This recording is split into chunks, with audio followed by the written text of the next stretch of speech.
The wind changed direction at 2:30 in the afternoon, and Eleanor Voss felt it before she heard it. She was crouched over a snare line a mile and a half northeast of Harrow Creek, her fingers working the wire loop with the practiced ease of a woman who had done this same task 1,000 times in 1,000 different weathers. The January sky had been the color of old pewter all morning, heavy and still in the way that winter skies sometimes go still before they stop being still altogether. She had noted it when she left the bluff at dawn. She had filed it away in the part of her mind that never stopped watching. But it was the change in the wind that made her stop, not the cold.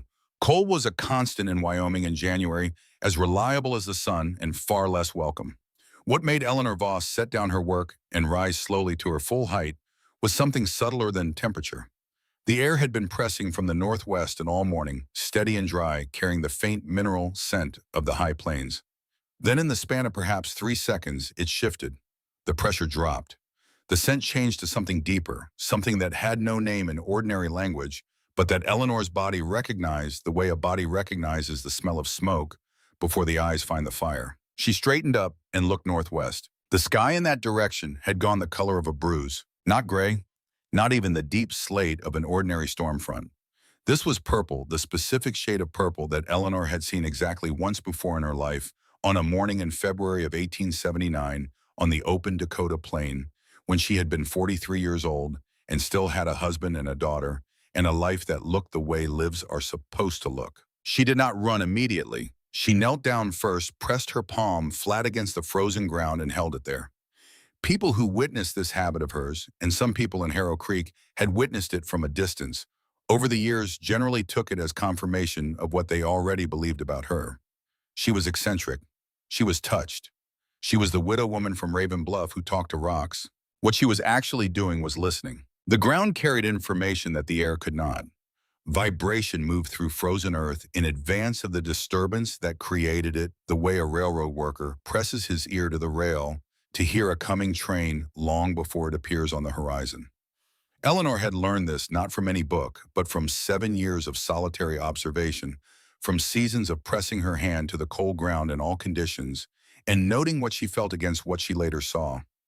The earth beneath her palm was trembling in a particular way, a deep, sustained shiver that she had cataloged carefully in the pages of a small leather notebook back at her shelter.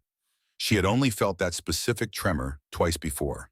The first time a blizzard had buried Harrow Creek under 4 feet of snow and killed 11 cattle in a single night. She stood up, left the snare where it was, and turned toward the bluff. Half a mile to her south, barely visible against the pale winter landscape, a rider moved along the northern road at a steady trot. Even at that distance, Eleanor recognized the bay horse and the broad-shouldered set of the man in the saddle. Sheriff Caleb Rourke making his afternoon circuit of the valley roads. A reliable man in most respects.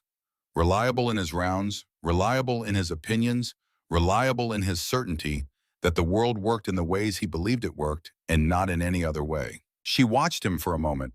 He was heading east away from the coming front, his attention on the road ahead. He would not look northwest. Men like Rourke surveyed the horizon for threats they already knew to recognize: strangers on the road, damaged fences, signs of trouble in the forms trouble had taken before. They did not generally kneel in frozen fields and press their hands to the ground to hear what was coming. Then Rourke turned his head and looked directly at her. Even at that distance, she could read the small, dismissive tilt of his chin.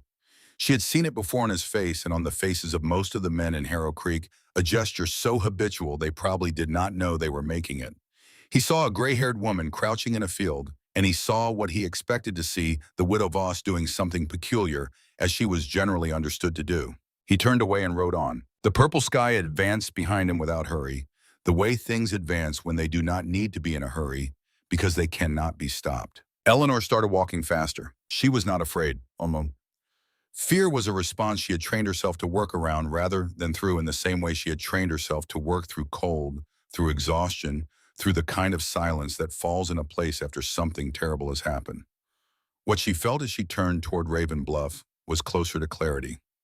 The world had sharpened to its necessary edges the way it always did when it was about to demand something from her. She was thinking about wood, about how much she had stacked against the eastern wall and whether it was enough, about the tin of rendered lard and the salt she had laid in before Christmas, and the barrels of dried corn and the sacks of flour she had bought from Thomas Greer's store in November, overpaying for the privilege, tolerating the look on Greer's face that said he was already composing the story he would tell about her at the counter the next morning, about the groundwater seep in the back chamber and whether the pipe she had hammered into the rock face was still drawing clean. She was thinking about whether she had done enough. She had been asking herself that question for 7 years. The answer, as always, was the same. She had done what she could do. She had done it alone, without help, without approval, without anyone in the county of Harrow Creek bothering to understand why a 50-year-old widow woman had spent the better part of 3 years buying tools, hauling timber, and disappearing into the side of a basalt hill. She had done it because she had learned at a cost that could not be calculated in any currency that the difference between living and dying in this country often came down to a distance of 18 feet. She did not let herself think about that number too long. It had a weight to it that could stop her moving if she held it too long in her mind. She let it pass through the way she let most things pass through now, and she kept walking. The wind shifted again behind her harder this time, and she heard the first low groan of the storm coming down off the mountains. She started to run. The day Eleanor Voss became who she was had begun like 100 other days on the Dakota Plain, ordinary in the way that catastrophic days often are, ordinary right up to the moment they stop being ordinary. February 1879. She had been 43 years old and part of a wagon caravan of 58 settlers moving west from Illinois. Her husband, Nathaniel, was 46, a carpenter by trade and a farmer by intention, a large, quiet man who thought carefully before he spoke, and who, when he did speak, generally said something worth hearing.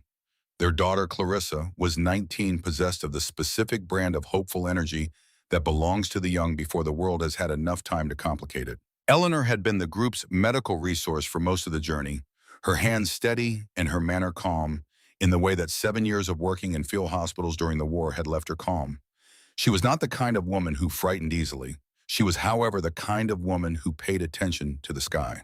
The morning of the storm, she had found the caravan's leader at the lead wagon, running his hands over a harness strap that did not need adjustment. Harold Beecham was 55 years old, built like a draft horse, and carried 20 years of overland experience on him, the way other men carry pocket watches, not as a tool exactly, but as a constant reminder of their own authority.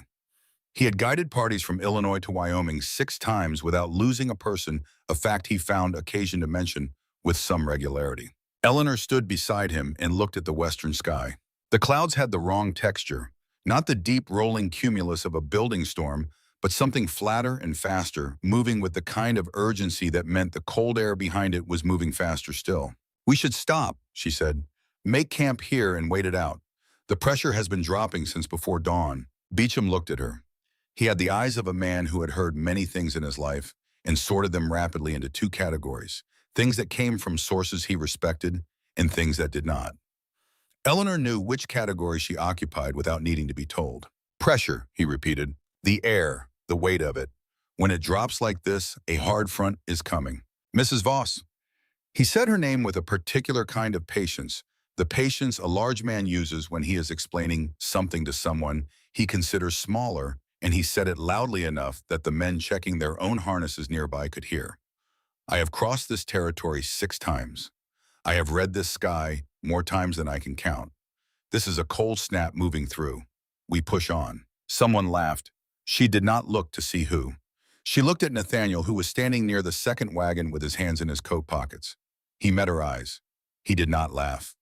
But he also did not step forward, did not say the thing that might have been said, did not add his weight to hers in the way that a man standing beside his wife might add his weight. It was a small thing. She knew that. He was not a man who humiliated his wife, not a man who dismissed her, not a man who thought her foolish. He simply did not want a conflict with Beecham, not in front of the group, not on a cold morning when everyone was tired and wanted to move. It was a small failure of a very ordinary human kind, and she understood it, and she never blamed him for it. But she remembered it, the way the body remembers small injuries without being asked to. The sky turned inside out approximately 4 hours later. There was no gradual onset. One moment the world was gray and cold and incomprehensible. The next it was white. Not white like snow is ordinarily white, but white like the absence of all other information, like the world had simply stopped producing visual data and replaced everything with static. The temperature dropped 30 degrees in less time than it takes to lace a boot. The wind came in at a horizontal angle with enough force to knock a standing person sideways, and it carried inside it particles of ice that moved at speeds that could strip skin. Eleanor had been near the back of the caravan when it happened. She had heard the shouts ahead, heard the horses scream, and then there was nothing but the white noise of the storm and the wind and the sensation of something enormous pressing down on everything. She fought her way off the road by instinct, moving perpendicular to the wind, because moving into it was impossible, keeping low, finding what footing she could in the churned snow. She found the rock by her hands, not her eyes. A face of basalt pushing out of the frozen ground at an angle, and behind it a seam, a crack in the stone wide enough to wedge herself into, deep enough to break the wind, and she went in. For 15 minutes she heard them. Nathaniel's voice first, a long calling of her name, that the wind pulled apart and reassembled in fragments. Then Clarissa's voice higher, more frightened, and then both together, and she crawled toward the sound. She pressed out of the seam and crawled across the frozen ground toward her family's voices, and the wind drove ice into her eyes, and she could not see, and she could not breathe. And then she hit the rock face again, and there was nothing to do but go back inside and hold on. When the storm broke 3 hours after it had begun, Eleanor climbed out into a world that looked like it had been turned over and emptied. 39 of the 58 people in the caravan had died. Most of them were found in clusters huddled together, which had slowed their dying but had not prevented it. Nathaniel and Clarissa were found 18 feet from the rock seam where Eleanor had survived. 18 feet. She measured it herself later when she could make her hands hold a length of rope without shaking. She measured it, and then she measured it again, because the first measurement seemed too cruel to be accurate, and she needed to be certain. It was accurate. 18 feet was the distance between the place where she had heard their voices and the place where the cold had reached them. 18 feet in conditions of zero visibility was an uncrossable distance. Harold Beecham was found alive 40 yards from the wreckage of the lead wagon, standing next to the body of his horse. He was crying. She could hear him from where she stood with the rope in her hands.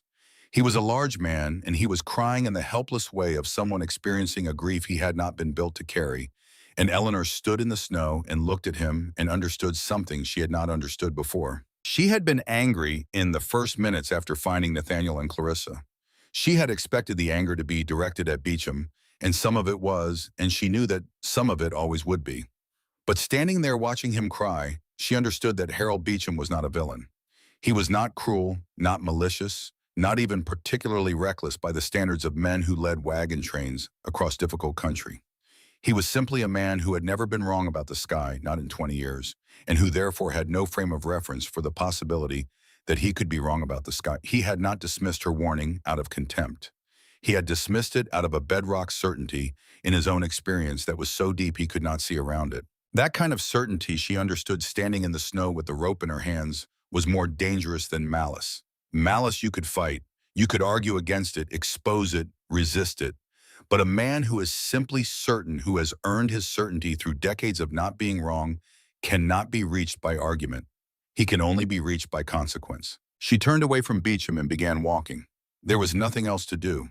She had already learned the only lesson the day had to teach, and she did not need to stand in the cold any longer to complete the education. From that day forward, Eleanor Voss trusted stone more than she trusted anything that moved. She spent 3 years in the town of Fort Laramie working as a medical attendant at the garrison there, saving what she could. Sleeping in a small room behind the infirmary, eating little, spending almost nothing.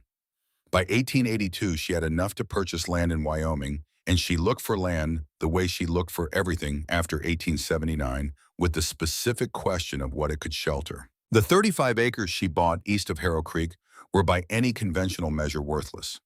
The soil was basalt heavy and shallow, unsuitable for farming. There was no water source on the surface.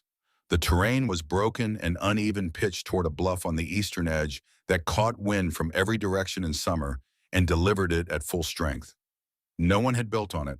No one had wanted to. Eleanor had walked every foot of it before she signed the deed. What the land had, if you knew to look for it, was a formation of basalt along the south face of the bluff that contained a series of natural chambers carved by ancient groundwater rooms of stone that maintained a steady temperature year-round because the earth at that depth does not surrender its heat to winter.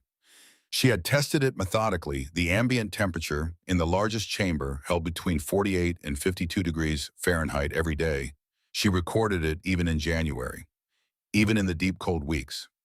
The rock absorbed the day's limited warmth and released it slowly through the night, a thermal mass working on geological time, indifferent to weather and seasons and the ambitions of settlers who thought civilization meant building tall. The bluff itself faced south and angled slightly to deflect northerly wind rather than receive it. She had noted the wind patterns for a full season before she bought watching how the gusts moved around the formation, how the south face stayed calmer than the plain below it, even on the worst days. She moved in during the spring of 1882, carrying what she owned in 2 trips from the cart she had hired in town, and she began to work. The natural chambers needed widening. She worked with a hand drill and chisels she had bought in Cheyenne, expanding the largest room to approximately 20 feet by 18, a space large enough to move in comfortably and to store what she intended to store. She reinforced the ceiling with timber beams hauled up from the valley floor, 6 of them notched and fitted with wedges to transfer load into the rock walls rather than holding it themselves. She shaped ventilation shafts at angles that would carry smoke upward and outward without allowing wind or snow to drive back in. She laid the floor with a slight grade toward a drainage channel she cut along the western wall so that any water intrusion would run out rather than pool. She built the door from 2-inch planking, hung it on iron pintles.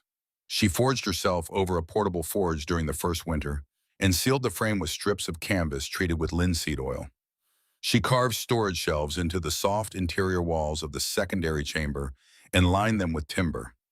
She located the groundwater seep in the back chamber and drove a copper pipe into the rock face to direct its flow to a holding basin she chipped out of the floor. Then she stocked it. Dried corn in sealed barrels, salt pork wrapped in cloth and packed in cool sand, flour in canvas sacks triple-tied against moisture, hard cheese, dried beans, rendered lard, wood split and stacked to the ceiling of the side chamber, enough for 6 weeks of controlled burning. An iron stove small enough to be carried, but efficient enough to heat the main chamber. A medical kit she had assembled over years containing everything she had learned to need in the field: willow bark, clean bandaging, a suture kit, carbolic acid, laudanum for the worst cases. She did all of this before dawn, when she could, or after dark, or on days when the weather was bad enough that the people of Harrow Creek stayed indoors. Not because she was ashamed of what she was doing. She was not ashamed of it. She did it quietly because she had already learned in the first weeks after she moved to the bluff that an audience asked questions and offered opinions and required management, and she did not have energy to spare for management. The opinions reached her anyway. Harrow Creek was not a large town. It had a general store, a church, a livery, a small hotel, a sheriff's office, a one-room schoolhouse, and perhaps 200 residents who knew each other's business with the thoroughness that isolation produces. Eleanor had arrived without a husband and without family connections and with a property purchase that struck everyone who heard about it as evidence of either extreme poverty or extreme eccentricity, and within a month the town had reached a consensus. She was the widow woman from the bluff. She was peculiar. Her home was depending on who you asked a disgrace, a curiosity, or proof of mental instability. The children called it the grave.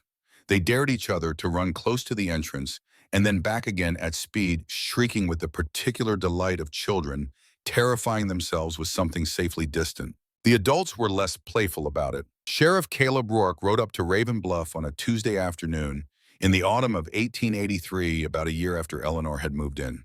He came alone, which she noted, and he dismounted with the deliberate movements of a man who had decided to have a conversation that he was not entirely looking forward to. He was 46 years old, built solidly, with a weathered face and gray eyes that were more intelligent than his certainties generally gave them opportunity to show. He had been sheriff of Harrow Creek for 11 years. He wore that tenure the way Beecham had worn his 20 years on the trail. He looked at the entrance to her shelter for a long moment before he spoke. The entrance was a low opening set into the hillside, framed in timber, partially screened by the brushy growth Eleanor had allowed to remain in front of it. It did not look like a house. It looked like what it was, a seam in the earth that a person had made inhabitable. "I understand you're living in there," Rourke said. "I am. Through the winters. That's generally when living arrangements matter most." He looked at her and she looked back. He was not a man who was easily read, but she could read the specific texture of his certainty because she had been reading that same certainty on the faces of men in authority since she was young enough to have learned what it looked like.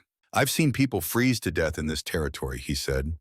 I've pulled bodies out of snowdrifts that were not 50 yards from their own front doors. The kind of shelter that keeps a person alive in real cold is a solid structure, a real foundation, a stove you can run at full heat without worrying about your roof. What you've got here is a hole in the ground. What I have here, Eleanor said, is a hole in the ground that stays 48 degrees in January without any fire at all. He blinked once. She could see the information land, and she could see it fail to dislodge the larger architecture of his thinking because a single fact rarely dislodges an architecture. It plants a small crack, and the crack may widen over time, but the building stands while it decides. That may be, he said, but no sensible person builds a life underground. Sheriff, she kept her voice even, not because she was not angry, but because anger would cost her the clarity she needed for the next sentence. How many people have you seen die in this territory because they stood out in the open trying to fight weather that couldn't be fought? How many of them died brave and upright and frozen? Because I was at Dakota in February of 1879, and I counted 39. He said nothing. 39 people died upright, she said. I survived in a crack in the ground. You can decide which approach you prefer, but I have already made my decision. Rourke stood there for another long moment, long enough that Eleanor could hear the wind working through the scrub brush below the bluff. Then he did something she had not expected. He did not leave. He stood on the hillside and looked at her shelter for another full minute, not with the dismissive tilt he had used from the road, but with something different.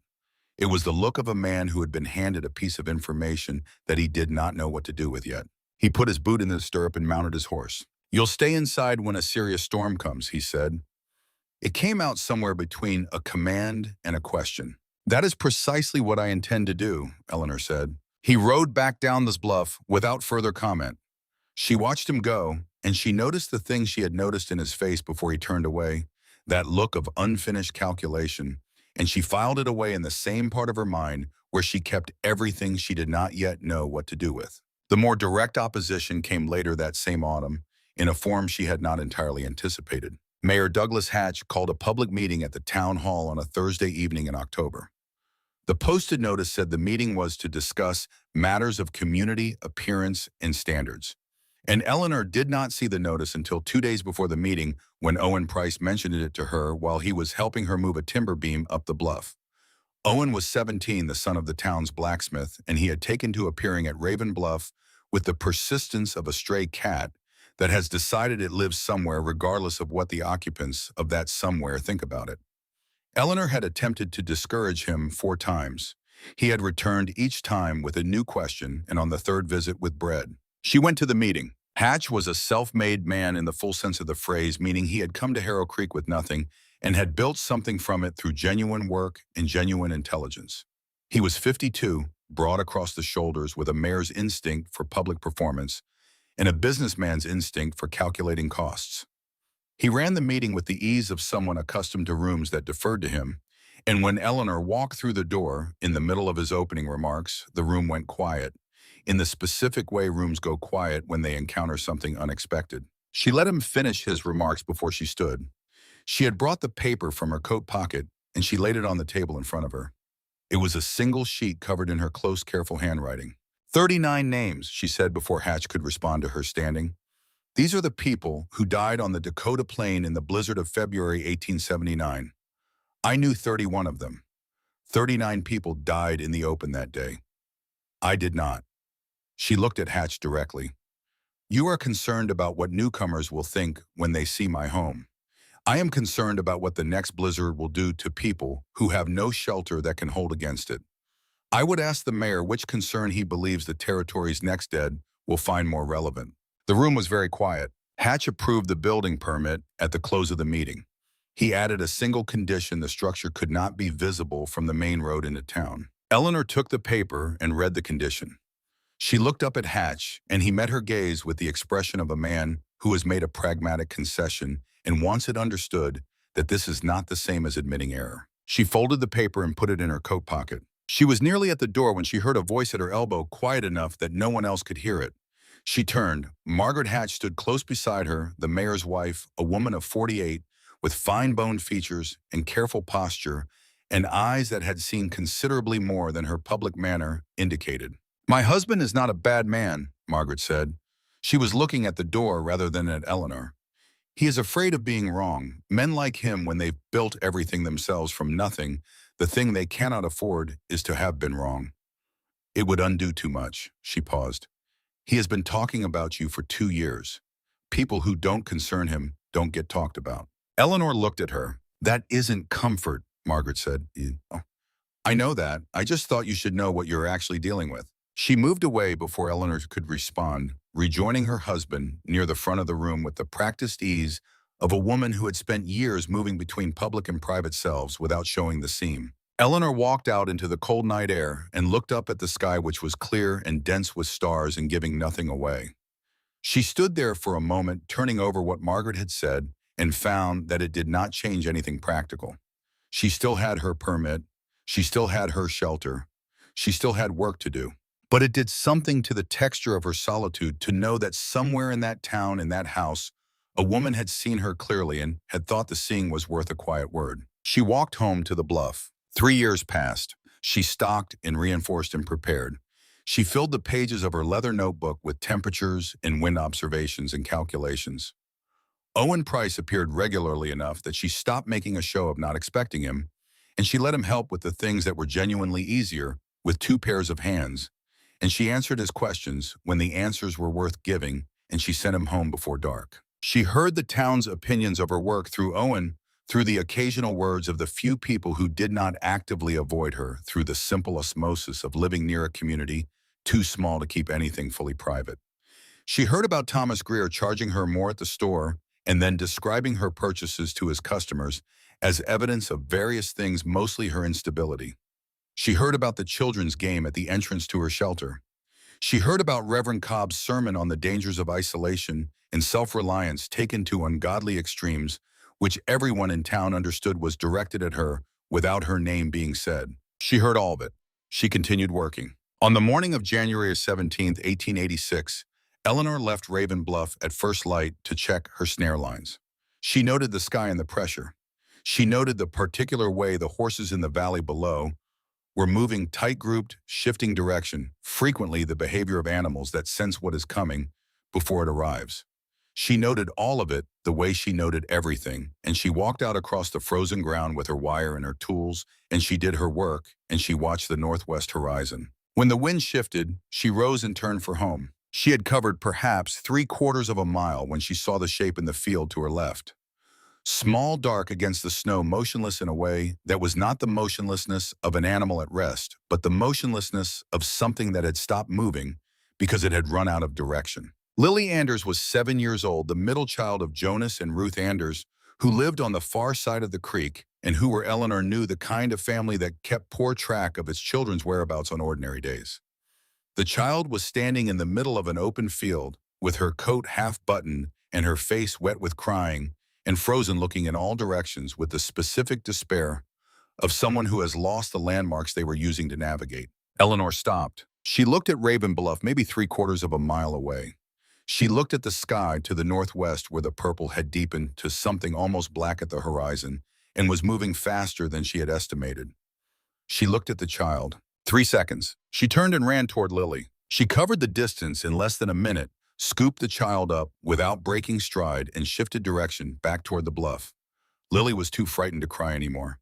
She gripped Eleanor's coat with both hands and pressed her face against Eleanor's shoulder and made no sound. Eleanor ran. The wind hit them 2 minutes from the entrance. It did not build. It arrived all at once the way it had in 1879, as if the air itself had been held back by some enormous pressure and had finally found release. The temperature dropped so sharply, Eleanor felt it as a physical blow across the face. The snow came in horizontal sheets that stripped visibility down to perhaps 6 feet in the first 30 seconds. She did not stop. She knew the ground. She had walked this approach to the bluff hundreds of times in every condition, and her feet knew the small rises and the one rocky patch, and the place where the ground dipped left before the final rise to the entrance. She ran by memory and by the angle of the wind and by the orientation of her own body in space, which 7 years of solitary navigation had made precise. The brush that screened the entrance materialized out of the white exactly where it was supposed to be. She pushed through it. Her hand found the door. She pulled it open and went through and pulled it shut behind her, and the sound of the storm went from everything to almost nothing in the space of a single step. Lily Anders lifted her face from Eleanor's shoulder and looked around. The lamp was on its shelf beside the door. Eleanor lit it with hands that were cold but steady, and the light spread across the carved shelves, the stacked wood, the barrels and sacks, in carefully ordered supplies of a person who had been preparing for this day since long before this day had a name. The child looked at all of it for a long time. "You knew they were going to come," Lily said. It was not quite a question. "All the people, you knew they would come here." Eleanor set the child down on the sleeping platform and wrapped a blanket around her small shoulders. Outside, the storm was deepening towards something neither of them could see yet. It was hitting the bluff the way it always hit things. It wanted to move with a low, sustained force that sounded when you were inside the stone, less like wind and more like the earth itself changing its mind about something. Eleanor sat down beside the child.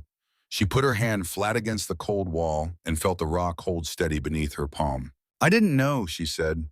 "I prepared like they would." The first knock came at 20 minutes past 7. Eleanor knew because she had been watching the small brass clock on the carved shelf above the stove, tracking it the way a field surgeon tracks the time between a wound and a death. Not with dread, but with the knowledge that time is the variable, everything else runs on.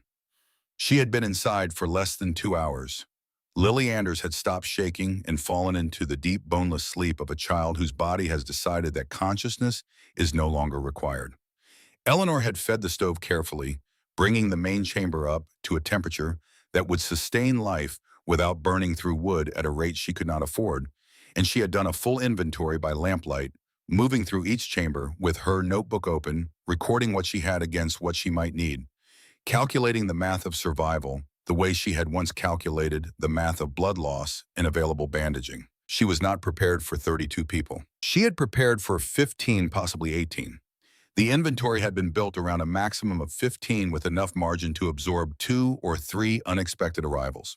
She had not seriously considered the possibility that a substantial portion of Harrow Creek's population would converge on Raven Bluff in a blizzard, because a substantial portion of Harrow Creek's population had spent the better part of 3 years making clear that they found Raven Bluff and its occupant not worth the effort of serious consideration. She was revising that assumption when the knock came. Not a hesitant knock, a fist against timber, hard and urgent.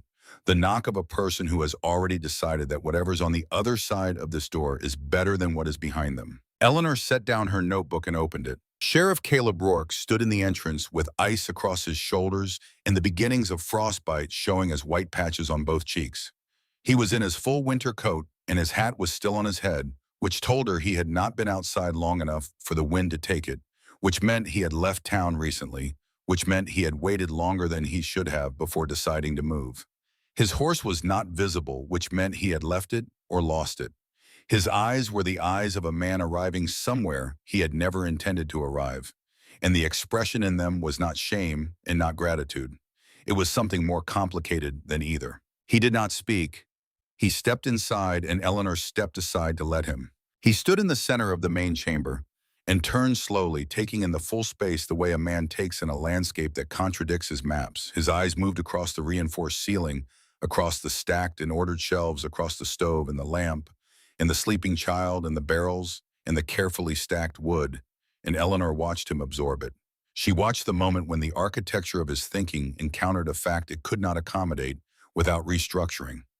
It lasted perhaps 30 seconds. His mouth was a flat line. "You built all of this yourself," he said. "There was no one else." He turned to look at her, and she saw something shift in his face that was not quite an apology and not quite a question. It was the expression of a man who has been holding a position for a long time and has just felt the ground move under it. "I told you it would collapse," he said. "You did. I was wrong." He said it the way a man says something he has been carrying at some weight, not freely, but because it has become heavier than the carrying of it is worth. Then he moved to the wall beside the stove and sat down on the floor with his back against the stone, and he did not say anything else for a long time. The second knock came 11 minutes later, then a third, then 2 people together, a man and a woman, the woman clutching a bundled child against her chest, with the grip of someone who has decided she will not open her hands under any circumstances. Eleanor opened the door each time. She took a measure of each person as they came through, assessing for injuries the way she had been trained to assess cold exposure first, then structural damage, then the subtler signs of shock that presented in the eyes and the set of the jaw. By the time full dark had settled outside, 32 people occupied a space designed for fewer than half that number. Mayor Douglas Hatch arrived near the end, supported by Owen Price on one side. His coat was stiff with frozen rain, and his spectacles were cracked across one lens, and he had the slow, careful movements of a man whose body had been doing something very difficult for a while. He was conscious and oriented, which was more than she had briefly feared when she saw the state of him. Owen was shaking badly, his thin frame not built for what he had just come through, but his eyes were clear and his jaw was set with the determination of someone who has made a decision and has not yet finished executing it. Eleanor pulled Owen in first, checked his hands and face, determined the shaking was cold rather than damage, and put him beside the stove with a blanket. Then she turned to Hatch. He was standing in the middle of the chamber with his cracked spectacles and his ruined coat, and he was looking at her with an expression that contained several things at once, none of which resolved into anything simple. Eleanor did not have time to parse it. She checked his hands for frostbite, found early signs on the right, moved him toward warmth, made a note. On the other side of the chamber, Rourke was already on his feet, moving toward the doorway of the secondary chamber, with the quiet purposefulness of a man who has assessed the situation and identified what needs doing. He had not asked her what he should do. He had simply started doing what was evident. She noted this. It was useful. "Children and elderly in the back chamber," she said loud enough for the room. "Floor space in the main chamber for everyone else. Move carefully. There are supplies on every wall and they stay where they are." No one argued. What followed was the kind of collective adjustment that exhausted people make when they have been reduced by cold and fear to their essential cooperative instincts. Families reorganized themselves. The Anders children claimed a corner under their mother's direction. Agnes Ford set her tin box of store ledgers under her knees and sat on it with the composure of a woman who has decided to treat this as a temporary inconvenience rather than a catastrophe. The two railroad surveyors, both young men in their mid-20s, took positions near the entrance without being asked, which was either helpfulness or the territorial instinct of men who did not like having their backs to the door. Reverend Miles Cobb arrived near midnight after the first round of people had been fed, and the chamber had settled into its first tentative quiet. He was 60 years old and moved with the stiffness of a man who had been cold for too long, and when Eleanor opened the door for him, he came through without speaking. He stood inside the chamber and looked around at the people arranged on the floor and against the walls, and then he looked up at the ceiling, at the timber beams and the rock, and something moved across his face that Eleanor read as a man's private theology encountering an inconvenient fact. "This is no place for human beings," he said. He was not speaking to her specifically. It emerged as a statement of position rather than a criticism of hospitality. Eleanor was already back at her notebook. "There are blankets in the secondary chamber, Reverend. Take two." He took one and sat down against the wall near Agnes Ford and did not speak again for some time. By the third day, the chamber had become a world. Outside, the storm had not moderated. It had, if anything, deepened into something sustained and deliberate, a siege rather than an assault pressing against the bluff, with a consistency that was more unsettling than the dramatic violence of the first night. The sound inside was a low, continuous presence in the rock, not loud enough to prevent conversation, but constant enough that silence felt like something you had to maintain against it rather than simply inhabit. Eleanor had established the rhythms of the shelter on the first morning and enforced them with a consistency that left no room for negotiation. Meals twice a day, portioned by weight of person rather than preference, ladled from a central pot that she controlled. Water drawn from the seep in measured amounts, boiled before drinking. Wood added to the stove on a schedule she determined by feel and observation, maintaining a temperature in the main chamber that sustained life without wasting fuel. She moved through these tasks with the efficiency of someone for whom routine is not habit, but strategy. On the morning of the third day, Mayor Hatch stood up. He had been recovering steadily, the frostbite on his right hand responding to warmth and careful attention. He was still not the man who had presided over town meetings with comfortable authority, but he was functional, and function for Douglas Hatch apparently meant the resumption of certain instincts. "Mrs. Voss," he said, and his voice had recovered enough to carry across the chamber, "I want to propose a reorganization of the food distribution.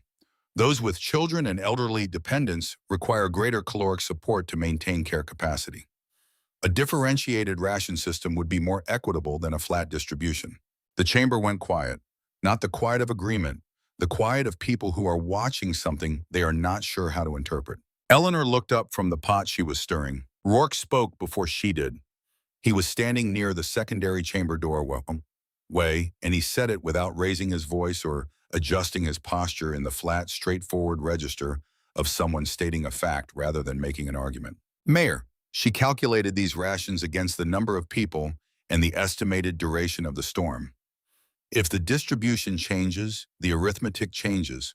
We may run short before the weather breaks. Hatch looked at Rourke. The two men were not enemies and had not been enemies, but they were not men who generally occupied the same side of a room, and something in the air between them acknowledged this. The arithmetic, Hatch said, can be recalculated. It can, Rourke said. She already did it, twice. Eleanor set down the ladle.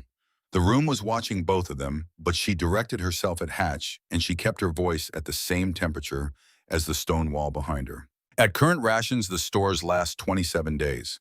At the distribution, you're proposing they last 19. This storm has been running 3 days. I have no way of knowing when it ends. If I had to choose between a system that keeps everyone alive for certain and a system that is theoretically more equitable, but leaves us short before the storm breaks, I will choose the first one without apology. The chamber was still. Hatch held her gaze for a moment. Then he sat back down. That evening, Eleanor was on the other side of the storage chamber when she heard the specific sound of wood moving against wood near the stove. She came back through the doorway in time to see Hatch leaning forward and transferring most of his dinner portion into the bowl of the youngest Anders child, a girl of perhaps 4 who had been crying on and off since the second night. He did it quietly, but not so quietly that the people nearest him could not see. It was an act of genuine generosity. It was also an act of theater, the kind of gift that knows it has an audience. Eleanor watched from the doorway. On the other side of the chamber, Rourke was watching too.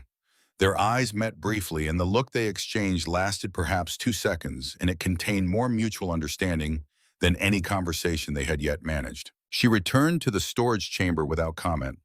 There was a man in there who needed his foot re-examined. On the 4th day, James Calloway began to cough. He was one of the 2 railroad surveyors, 26 years old, lean and healthy-looking, when he had come through the door 3 nights ago. The cough started as a dry irritation and progressed through the day towards something deeper and more productive. The specific wet sound that Eleanor associated with cold settled in the lower respiratory tract. She took his temperature by touch, assessed his color, noted the way he was holding himself against the discomfort. She needed willow bark tea maintained at steady heat, administered regularly. She moved toward the medical kit in the storage chamber and began setting up. Reverend Hobb materialized at her elbow. He had been more quiet since the first night, but not absent, and he had been watching her work with an attention she had noted and not addressed. "You're certain that helps," he said. It was less skeptical than his first night statement had been. The certainty had come out of it. What remained was a genuine question from a man who had spent decades operating in one explanatory system and was encountering the edges of it. "I am certain," she said, measuring bark into the water pot. "I used it on more than 200 men at Chickamauga. I know the dosage and I know the outcome." "And prayer," he said. She looked at him. "I'm not asking rhetorically," he said, and she realized he wasn't. "I intend to pray for him. I'm asking whether you see that as interference." It was not the question she had been expecting. She held it for a moment. "Do what you believe helps him," she said. "Just don't let it prevent you from giving him the tea when I hand it to you." Something in Cobb's face settled. He nodded once and he went to sit beside Calloway, and he began to speak quietly, and Eleanor went back to the fire, and for the next 2 hours, the two of them worked on the same man by entirely different means, and neither one stopped the other. Owen Price was sitting against the wall nearby watching all of it. He had been watching everything since the first night with a focused attention that reminded Eleanor of herself at a much younger age before she had learned that watching cost something and you had to be selective about what you spent it on. She saw him take out a small piece of folded paper from his coat and write something on it. She did not ask him what. By the 5th night, the storm had become something the people inside the chamber had stopped trying to measure against anything familiar. They had stopped asking how long, stopped comparing it to other storms they had known, stopped expecting it to behave like weather, and started treating it simply as the condition of the world. The way you treat a chronic illness, once you have accepted, it will not be resolved quickly. The sound in the rock was a constant low presence, and the chamber was warm enough to live in, and the food came twice a day, and this was what existence was. Eleanor did her work. On the fifth night after the last of the regular checks, and after the fire had been banked to its overnight setting, she took her lamp to the northwest corner of the main chamber and ran her hand along the ceiling beam above the storage shelf. She had been monitoring a small separation in the wood grain that she had first noticed on the third day of a stress fracture in the outer fibers of the beam that might mean nothing, or might mean the cumulative weight of snow accumulating on the mound above was beginning to exceed her engineering estimates. She held the lamp close and looked at it for a long time. In 17 years of building things designed to last against forces that wanted to destroy them, she had learned that the moment a problem announces itself is not the crisis. The crisis is what you decide to do in the following minutes while you are alone with the problem and no one else is yet aware it exists. The beam needed reinforcement. The only material available that could serve as a compression wedge was timber from the storage crates. 3 boards from the secondary supply chest would do it if cut and fitted correctly. Removing them would expose approximately 40 pounds of flour to the ambient moisture of the chamber, which was manageable if she rewrapped the sacks in the canvas she kept in the medical kit. She sat on the floor of the storage chamber for a while with her back against the cool stone and her lamp turned down to save oil. She opened her notebook to the last pages, the ones that were not temperature records. The names there were written in her careful handwriting, the ink older on some lines than others. Nathaniel, Clarissa. She did not read the sentences beside them. She did not need to. She had written them enough times that they lived in her hands now, rather than in her eyes. She sat with the names for a few minutes the way you sit with people who are no longer able to sit with you. Then she got up, found her tools in the dark, and went to work. She worked for 2 hours by lamplight, moving quietly, fitting the wedges into position with a precision that required more patience than strength. She transferred the flour sacks to canvas wrap, tied each one securely, restacked the crates against the east wall.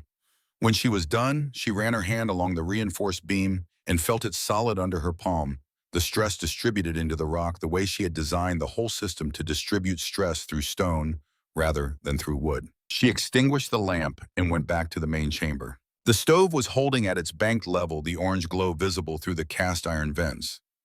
Most of the people were asleep or resting with their eyes closed. Rourke was not asleep. He was sitting against the south wall with his knees drawn up and his eyes on the stove, and he had clearly been awake for some time. He looked at her when she came through. She sat down against the opposite wall, and he looked at the lamp she was carrying, which was still slightly warm, and at the small wood shavings on her sleeve, and he put the information together without needing it, explained. "What time did you start?" he asked. "Late. You could have woken me. You would have tried to help." He looked at her steadily. "Would that have been a problem?" She thought about it. "Not with the work," she said. "But if I wake someone at 2 in the morning to help reinforce a beam, 32 people wake up afraid. If I do it quietly myself, 32 people sleep through a problem that has already been solved by the time they open their eyes." Rourke was quiet for a moment.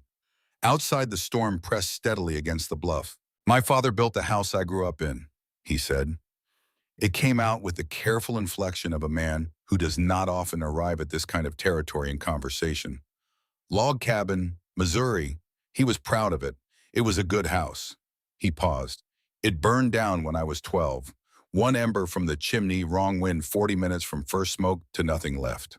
Eleanor waited. "I've been telling myself ever since that you build solid and you stand firm and you face what's coming head on." He was looking at the stove, not at her. "That's what my father believed. That's what I believed." "Your father wasn't wrong to build solid," Eleanor said. "No, but he didn't think about the chimney." She looked at him for a moment. "The people who are most dangerous aren't the ones who build badly. They're the ones who build well and stop thinking." Rourke was quiet after that, and she did not push it. The fire held its low, steady warmth, and the rock held the chamber around them, and the storm kept its counsel outside. On the 7th day, Walter Crane came to find her in the storage chamber while she was reorganizing the remaining provisions.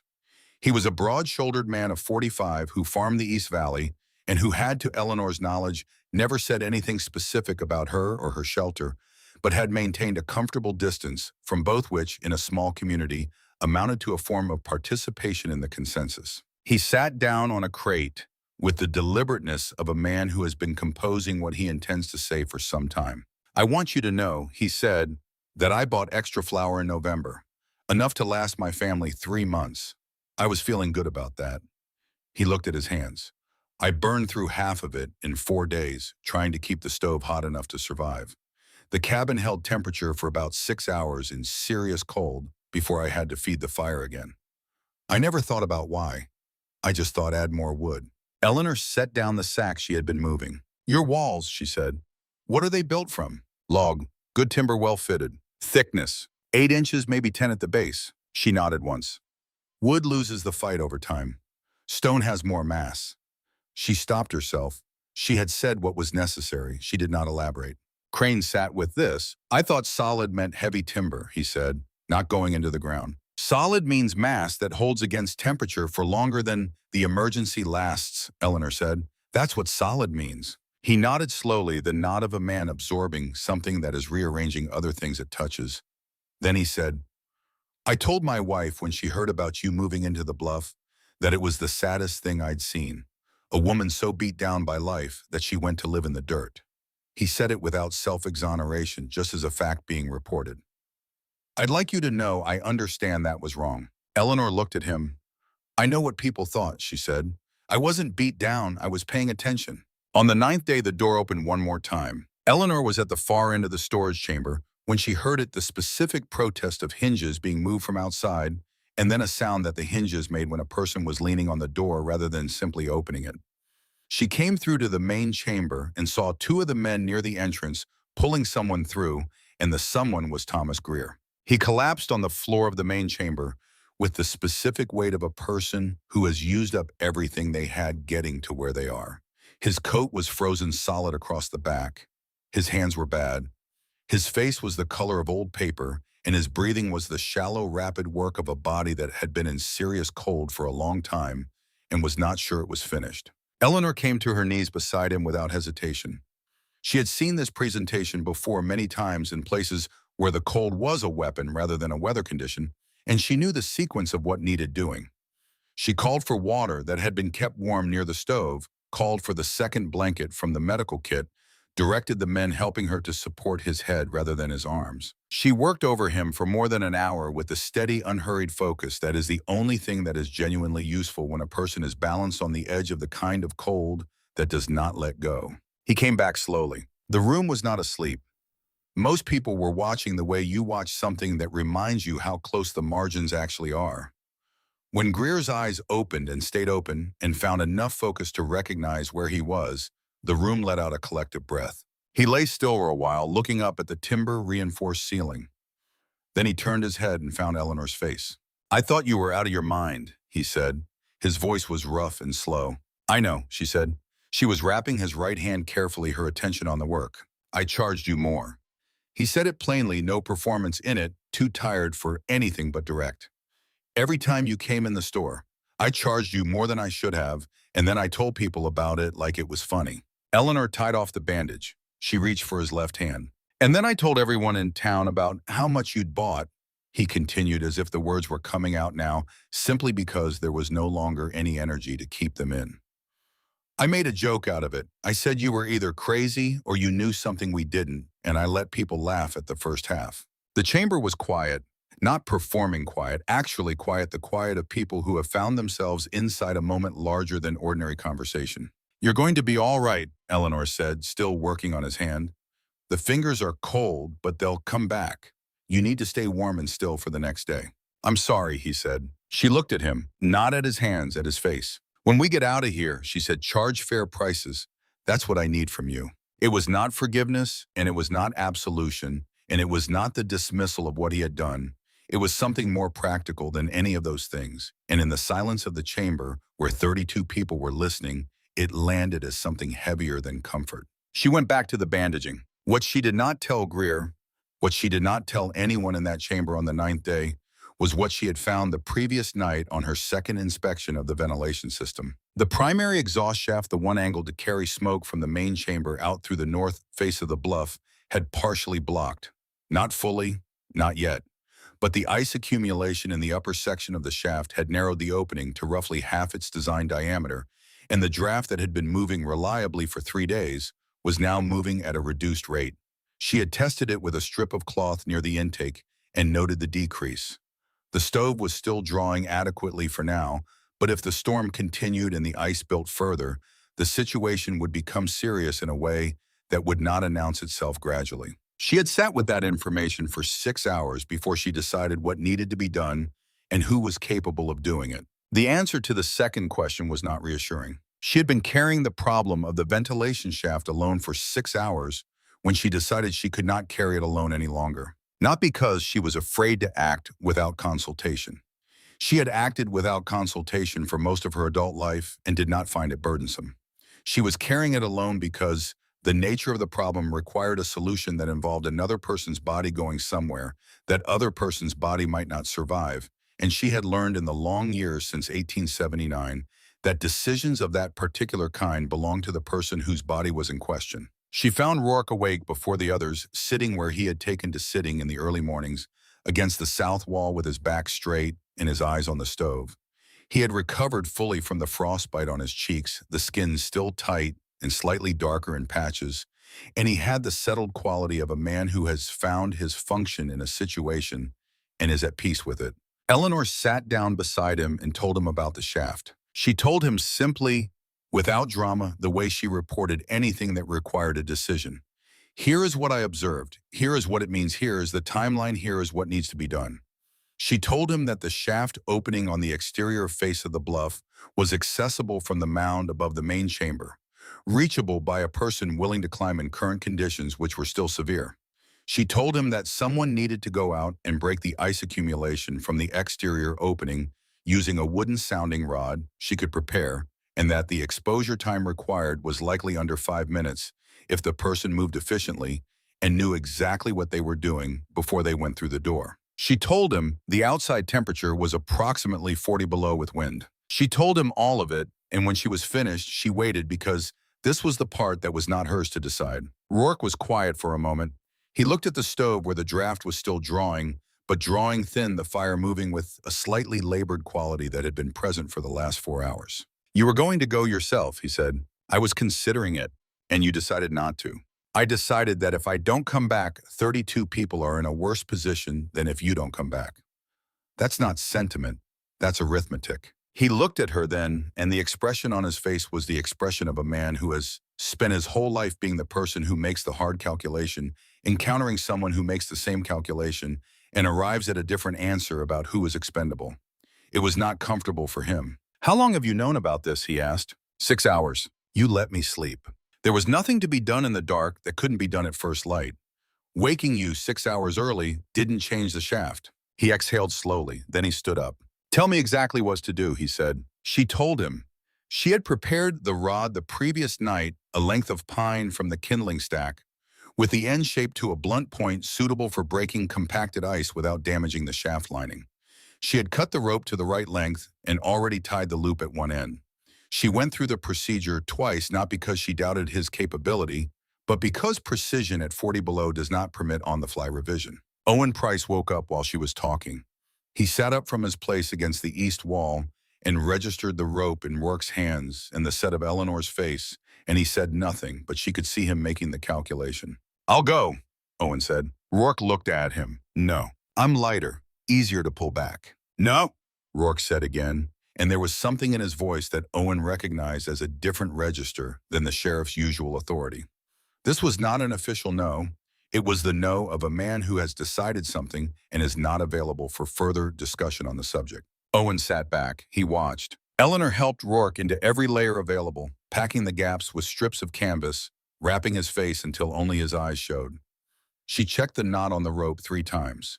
She looked at him when she was done, the same steady look she gave everything she was about to trust with something important. The opening is 6 feet from the crest of the mound on the north side, she said. You'll feel it before you see it. Ice formation around the rim. 3 good strikes should clear it. Come back immediately.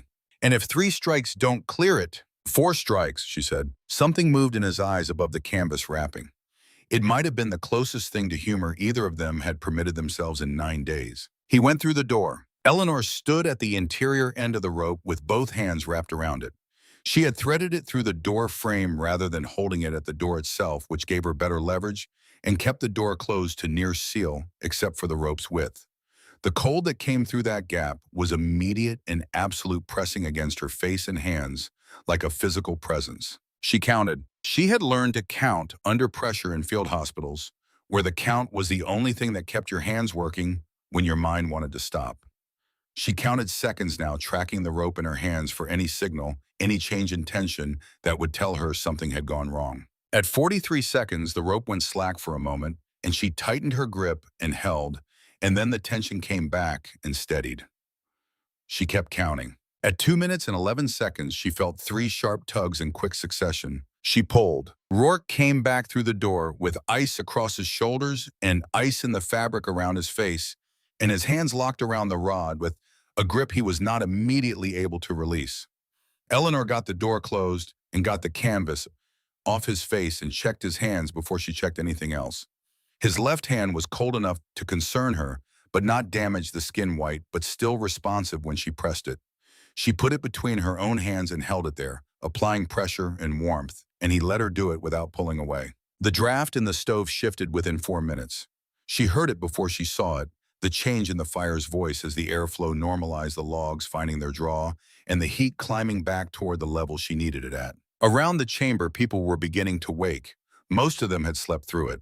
The ones who had been awake, Owen among them, had kept quiet in the way people keep quiet when they understand that what is happening requires concentration rather than audience. Rourke sat against the wall with his left hand still held between Eleanor's and looked at the stove. "Last time I rode up to Raven Bluff," he said, his voice still rough with cold, "I went to tell you that you were wrong.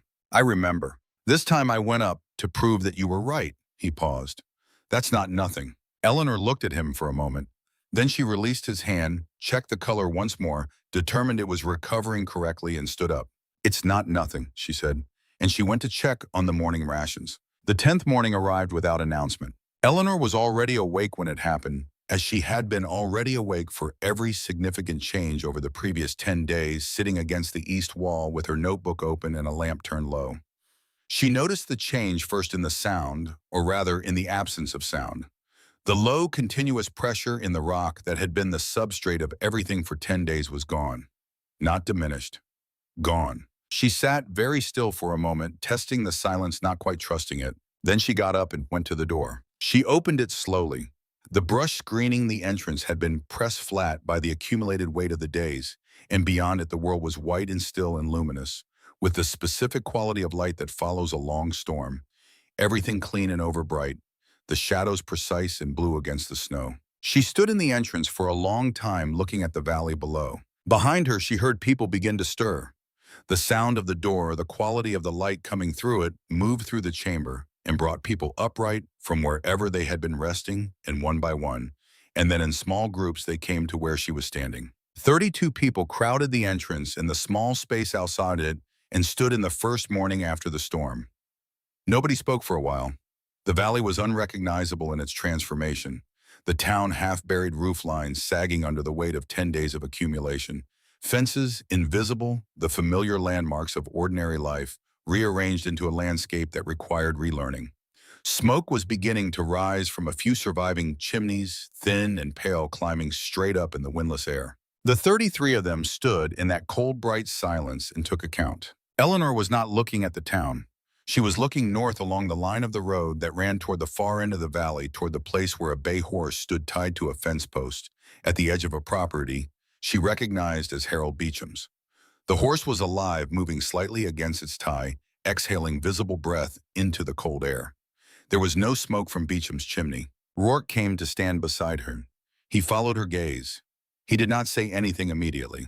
"He lives alone," Eleanor said. "Yes, he's too far north for anyone to have reached him." Rourke's voice was careful. "We don't know that." "No," she said, "we don't know that." But she knew. She knew the way she knew things that the body has already accepted before the mind has finished its argument, the way she had known the storm was coming when she pressed her hand to the ground on the road to her snare lines. She knew from the stillness of the property and the tied horse and the cold chimney and the specific silence of a place that has not had human movement in it for a long time. She stood with it for a moment. The cold morning air moved around her, gentle now, indifferent to what it had done. She had tried to warn Harold Beecham 7 years ago on the Dakota Plain, and she had failed, and 20 years of trail experience had been more convincing to him than her words, and 39 people had died in the snow.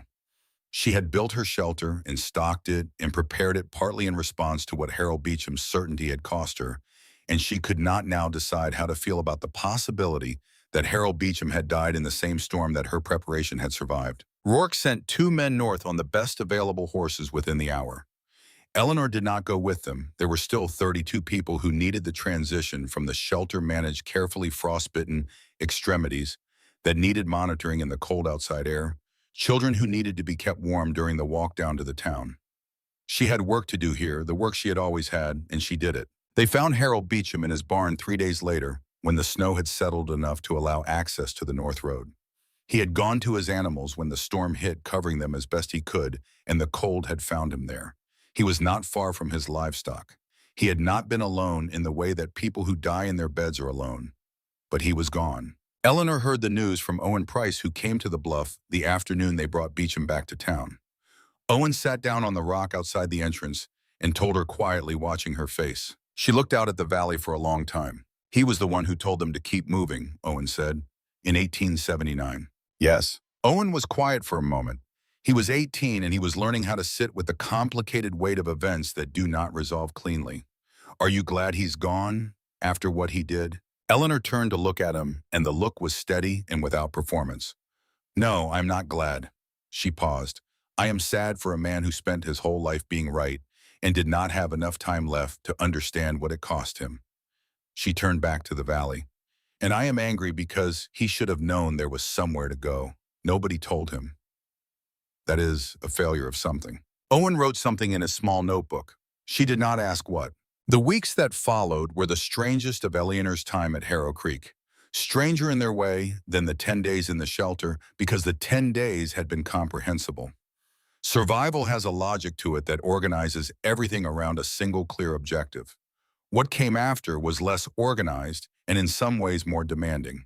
People came to the bluff, not in the frantic driven way they had come during the storm, but singly and in pairs on ordinary afternoons when the weather permitted, walking up the path that had been a dare for children and an embarrassment for adults, and was now something else, something without a name yet in the town's vocabulary. They came and they looked, and some of them asked questions, and some of them only looked, and Eleanor answered the questions that had answers and let the looking be what it needed to be. Walter Crane came twice before he said what he had come to say. On the second visit, he stood in the main chamber with his hands in his coat pockets and looked at the ceiling beams for a long time. I want to understand how you decided on the spacing, he said finally. She showed him. She showed him the notebook entries from the construction period, the calculations for load distribution, the relationship between beam spacing and span that she had worked out partly from memory of things she had read and partly from experiment. She showed him the wedge system, demonstrated how the load transferred into the rock. She answered his questions precisely without elaboration, because she had learned that Crane was a man who received information better when it arrived in exact portions. How long did this take you, he asked. The design 1 winter, the build 3 years working around everything else. He nodded. He was quiet for a moment. I've been building for 20 years, he said. I never once thought about the ground as a partner. I thought about it as a foundation to build on top of, something separate from the structure. Most people do, Eleanor said. Did you always think of it differently? She considered the honest answer. No, I thought of it differently after 1879. Before that, I thought the same as everyone else. Crane nodded again, and she could see him working something out, the way a carpenter works out a joint that has to carry a specific load, checking it from different angles. I'm going to build a storm room into the hillside behind my barn, he said. Not for living in, for the next time. The hillside faces which direction? South-southwest. That'll work, she said. Mayor Douglas Hatch did not come to the bluff. He sent word instead through Owen Price that he wanted to meet her in town at her convenience. Eleanor considered the message for a day before she went, not because she was reluctant, but because she wanted to understand what the meeting was for before she decided how to approach it. She found Hatch in his office behind the town hall, a small room that contained a desk, 2 chairs, a stove, and the accumulated evidence of a man who administered things, papers, ledgers, a town map pinned to the wall with pencil notations. He stood when she came in, which surprised her slightly, and he gestured to the chair across from him, and she sat. He did not open with an apology. She had half expected one and had been prepared to redirect it, but Hatch was more precise than that. I want to discuss the shelter, he said. What you built, what it did, and what this town should learn from it. All right. I have been thinking about how to bring that knowledge into the town's planning in a way that people will actually act on. I have some ideas and I want your assessment of them. Eleanor looked at him across the desk. This was not the meeting she had been constructing in her mind on the walk down from the bluff. She had been prepared for contrition, for the performance of accountability, for the kind of meeting that is really about the person calling it. This was a different kind of meeting. Tell me your ideas, she said. He told her. He had a recommendation from the town council that each household develop a storm plan and identify a shelter location, a proposal to make building materials available at reduced cost for anyone constructing below-grade storm shelters, and a suggestion that Eleanor be formally consulted on construction designs for anyone who wanted her input. He presented them with the same directness he probably used in business negotiations, laying them on the table without ornament. Eleanor listened.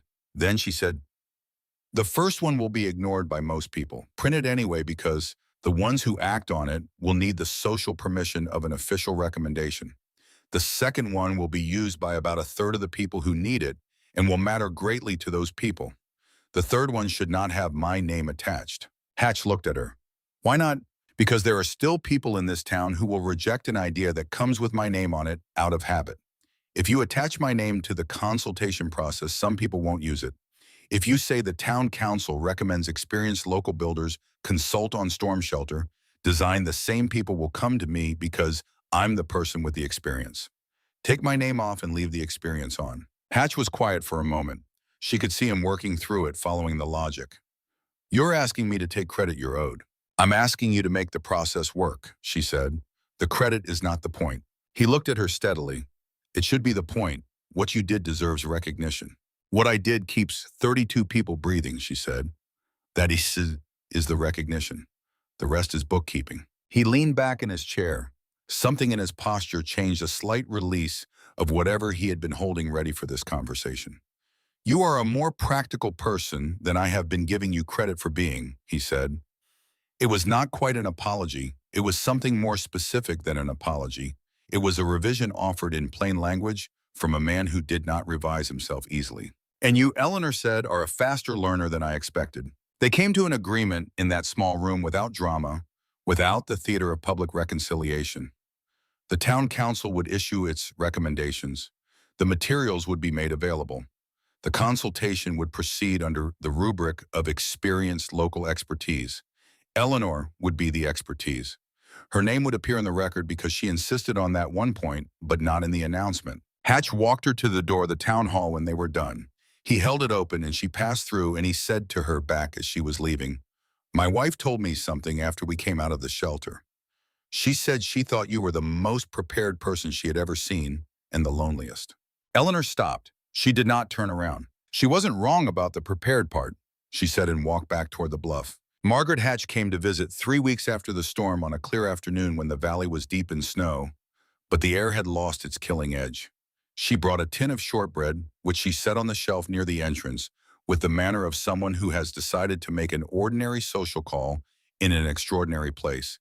And Eleanor made tea at the stove, and they sat on the sleeping platform in the main chamber, the way two women sit when they have arrived somewhere past the need for preamble. "I told Douglas something when we came out," Margaret said, "that you were prepared and lonely. He mentioned it. Was I wrong about the lonely part?" Eleanor held her cup with both hands. The stove was burning cleanly now. The draft fully restored the chamber at its steady temperature. "No," she said, "you weren't wrong. I have been watching you for 3 years from a distance," Margaret said, "because my husband spent 3 years watching you, and I am a person who pays attention to what my husband pays attention to. He was not watching you out of hostility." "I know," Eleanor said. "He was watching you the way a man watches something he can't stop thinking about." Margaret looked at her directly. "You frightened him. Not the shelter, not the strangeness of it. You frightened him because you were doing something alone that he couldn't imagine doing, and you weren't asking anyone for permission or help or recognition, and for a man who built everything he has by being the one people come to, that is a very uncomfortable thing to witness." Eleanor looked at her. "It doesn't seem like it should be." "No," Margaret said. "It doesn't. But men who have built themselves from nothing are sometimes the most fragile about their certainties, because the certainties in the self are the same structure. You can't challenge one without the other feeling it. Eleanor was quiet for a moment, and she was thinking about Harold Beecham, who had been another version of the same construction, certainty, and self built into one load-bearing unit, and about what happened to such structures when the weight exceeded their design.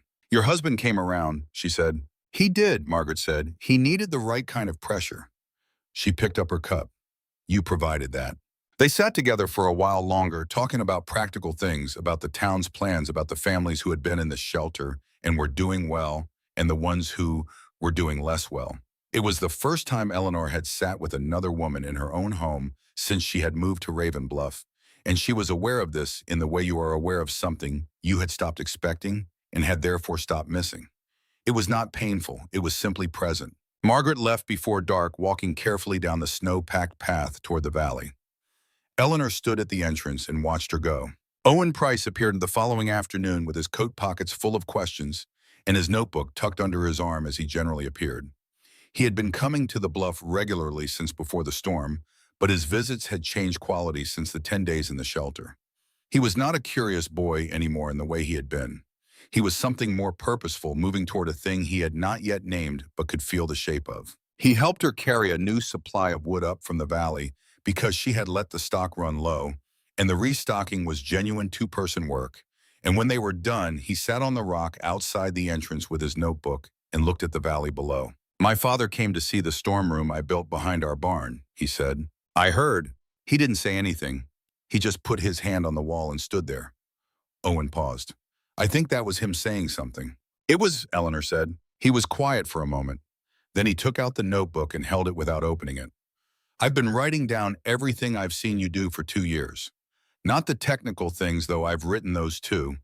The other things, how you think about problems, how you treat people who are rude to you, how you decide what matters. Eleanor looked at the notebook. May I see it?